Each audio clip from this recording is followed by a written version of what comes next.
Oindala, urte azizien, txikitzuko lehenengo dantzarisak, Marga Mercader eta Eugenio García Naturapean, oina saltoka, Jesua Goixan eta Txuskotxen artien dantzan.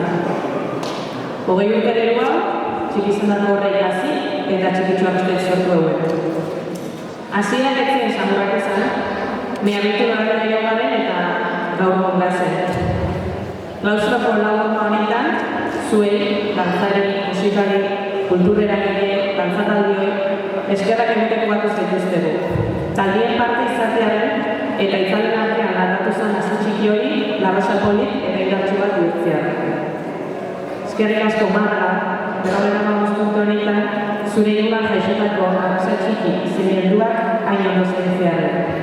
Zure euskal dantzarako maitasun eta pasionua guri dane transmititzearen.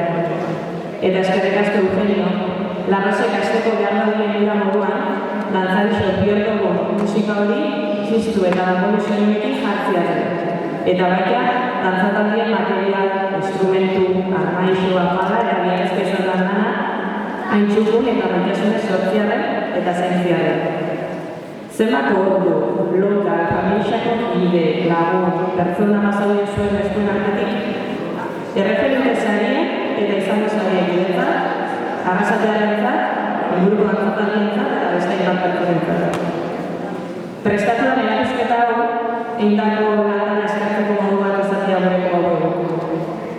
Aipatu biharra da baina, erakusketa hau dintzatela posible izango, antolaketa lanetan hiribilien batzugatik ez batik, eta horrek ez dut daiteko zelai, Ainor Zelai, Laia Gasana, Naia Sanzubizka, Ixoni Gaitonadia, eta batezbet proiektu hori erotzen egon da, Ane Sánchez Bekatik ez batik.